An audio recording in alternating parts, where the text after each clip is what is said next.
செகாஞ்சி பேசுகின்றேன். இன்று நான் பேச இருக்கும் தலைப்பு என்னவென்றால், உனக்குள் உன்னை திருப்பிவிட்டால். இந்த பற்றி விளக்குவதற்கு முன்பு புத்தர் வாழ்வில் நிகழ்ந்த ஒரு நிகழ்வினை கூறிவிட்டு செல்கின்றேன். புத்தர் ஞானம் அடைந்த பிறகு தாம் அடைந்த ஞானத்தை மற்றவர்களும் அடைய வேண்டும் என்ற அபாவில் பீகார் முழுவதும் அலைந்திருக்கின்றார். பீகார் மாவட்டம் முழுவதும் அலைந்து திரிந்திருக்கின்றார். தினமும் ஒவ்வொரு கிராமத்திற்கும் சென்று தேடல் உள்ளவர்களை நோக்கி சென்று ஞான உரை ஆழ்த்திருக்கின்றார். தாம் உணர்ந்த மௌனத்தை பகிர்ந்தளித்திருக்கின்றார். அவர் வாழ்க்கை முழுவதும் அவர் ஞானம் அடைந்த பிறகு அவரது வாழ்க்கை முழுவதும் பகிர்தலாகவே இருந்தது. கொடுத்து கொண்டே இருந்தார். ஞானமடைந்த ஞானிகளின் இயல்பு அப்படித்தான் இருக்கும். ஏனென்றால் இந்த பிரபஞ்சம் ஞானிகளுக்கு வாரி வழங்கி கொண்டே இருக்கும். அவர்களிடம் இருந்த அருளாக இருந்தாலும் சரி, பொருளாக இருந்தாலும் சரி, ஞானமடைந்த ஞானி கொடுத்து கொண்டே இருப்பார், வழங்கி கொண்டே இருப்பார். அவர் எவ்வளவுக்கு எவ்வளோ வழங்குகின்றாரோ அவருக்கு, அந்த ஞானிக்கு இந்த பிரபஞ்சம் பல மடங்கு கொடுத்து கொண்டே இருக்கும். பேரன்பனை பகிர்ந்து கொண்டே இருப்பார்கள். புத்தர் கிராமமாக சென்று அந்த ஞானத்தை போதித்து வந்தார். ஒரு கிராமத்திற்கு சென்று ஞான உரை ஆற்றுவதற்காக அனைவரும் புத்தரை நோக்கி புத்தரின் ஞான உரை கேட்க வந்திருக்கின்றார்கள். ஆனால் பலர் அங்கு கூடியிருந்தும் அவர் பேச ஆரம்பிக்கவில்லை. ஞான உரை நிகழ்த்த ஆரம்பிக்கவில்லை. சிறிது நேரம் காத்திருந்தார்.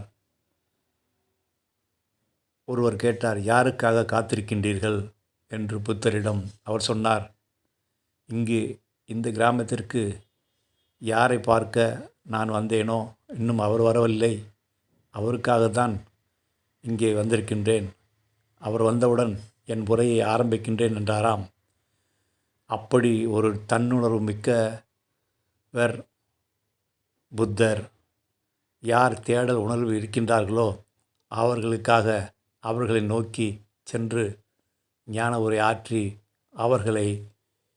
அவர்கள் பக்கம் அவனை தேடல் உள்ளவனை அவன் உள்ளே திருப்பிவிட தன் வாழ்நாள் முழுவதும் முயற்சி செய்திருக்கின்றார். பொய்யை பொய்யெனச் சொல்லிவிட்டால் உண்மையை நீயும் உணர்ந்து விடுவாய். உனக்குள் உன்னை திருப்பிவிட்டால் உன்னை நீயும் அறிந்திடுவாய்.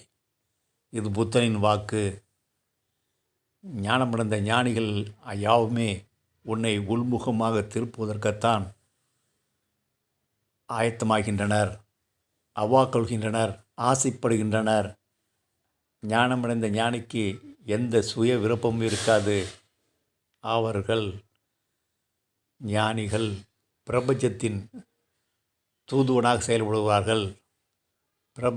பிரபஞ்சம் அவர்கள் வழியாக செயல்பட அவர்கள் சுதந்திரம் அளித்து விடுவார்கள். அவர்கள் வெறுமனே சாட்சியாக நின்று பார்த்து கொண்டிருப்பார்கள்.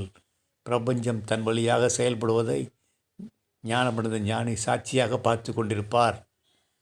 ஒரு ஜென் குருவிடம் ஒருவன் கேட்டானாம், உங்களுடைய அன்றாட குரு உங்களுடைய அன்றாட பணி என்ன என்று கேட்டிருக்கின்றான்.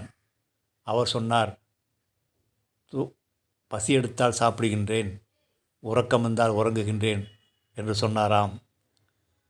ஆம், ஞானமடைந்த ஞானிகளால் அவர்கள் இந்த இரு செயல்கள் மட்டும்தான் அவர்கள் செய்கின்றார்கள். மற்ற செயல்கள் எல்லாம், மற்ற பகிர்தல் எல்லாம் அந்த பிரபஞ்சம் அவர் வழியாக செயல்படுகின்றது. புத்தரின் வழியாக அந்த பிரபஞ்சம் பீகார் முழுவதும் அலைந்து திரிந்து ஞான உரையை ஆற்றியது. ஒரு கிராமத்திற்கு செல்லும் பொழுது அங்கு ஆணவ நோயால் பாதிக்கப்பட்ட மக்கள் புத்தரை காது கூசும் அளவிற்கு திட்டி இருக்கின்றார்கள்.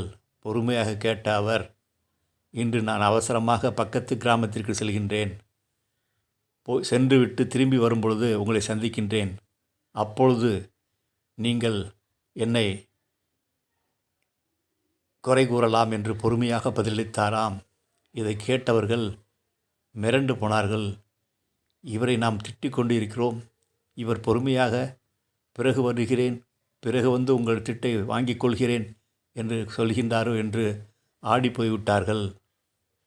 புத்தர் அவர்கள் பேசும் தீய வார்த்தைகளை ஏற்பதில்லை, கண்டுகொள்ளாமல் விட்டுவிடுவார்.